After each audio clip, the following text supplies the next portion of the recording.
Hello NYOU, my name is Laura Futamura and I'm from Middletown, New Jersey. I'm an incoming junior at High Technology High School and Juilliard Pre-College, and I'm so excited to be playing with NYO2 this summer, 2018. Today I'll be showing you guys some tricks on how to play your auxiliary instruments. If you're looking to be a professional classical musician, it is very important to be able to play your respective auxiliary instrument. When the principal position is already taken, being able to play your auxiliary instrument is very important when auditioning for orchestras or bands. When I first started playing in orchestra, I was assigned a part on piccolo.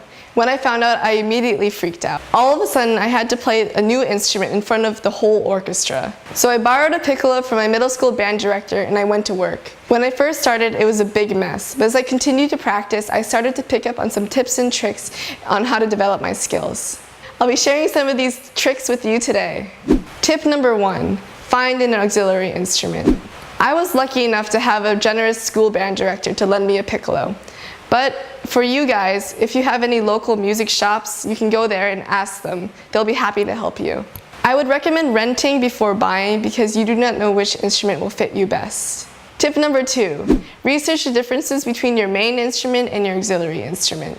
Start by figuring out what your auxiliary instrument is. Some common examples are flute and piccolo, English horn and oboe, and clarinet, bass clarinet, and so on. Once you have found your instrument, dive in further.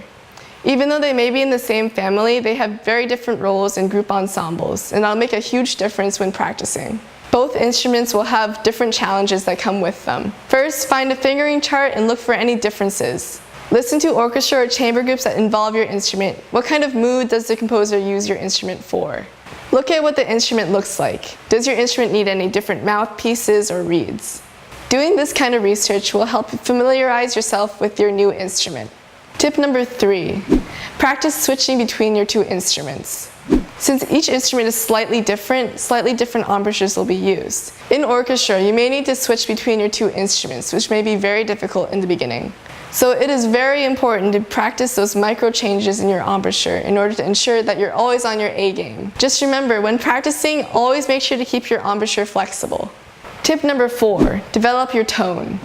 Tone is arguably one of the most important parts of mastering your instrument. It's what separates good players from great players. At least for me, one of the most difficult parts of learning my auxiliary instrument was mastering the tone.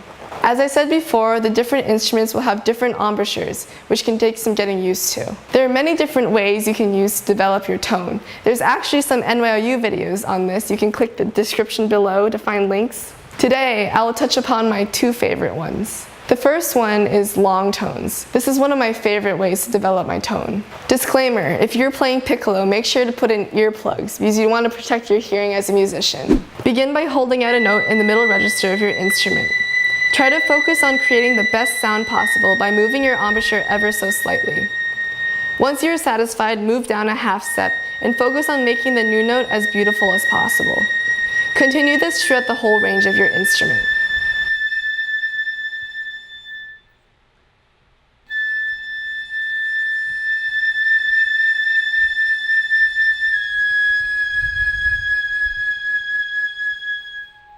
While methodical long tones is important in developing your facial muscles, being able to apply those to create real art is also just as important. So after drilling your long tones, pick your favorite lyrical line and play that on your new instrument. It doesn't necessarily have to be written for your instrument, just try to focus on making it sound as beautiful as possible.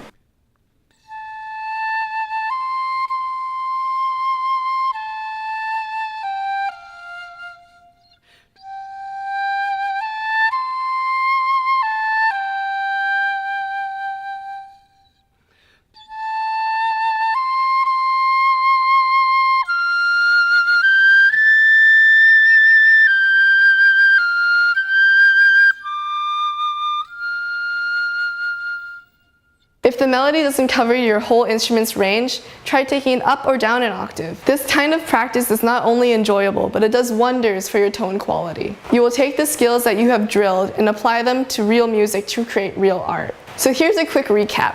First, find an instrument to practice on. In the beginning, it's best to rent or borrow one. Once you feel more comfortable, you can look into purchasing your own. Second, figure out what's new about your new instrument. Try finding whether there's different fingerings or different embouchures or different mouthpieces. Knowing these slight nuances will make a huge difference when you're practicing. Third, make sure you can easily switch between your instruments. And fourth, develop your tone through methodical and musical practices. Following these steps will help you become more comfortable with your new instrument. There are many new lessons you can learn from playing a different instrument that'll help you become a much better musician. Music is universal no matter what you use to create it. Thank you so much for joining me on today's NYOU video and watching until the end. If you want to subscribe to NYOU USA, you can click up here. If you want to check out the other NYOU videos, you can click right here. I'm Laura Futamura. Good luck everyone, and until next time.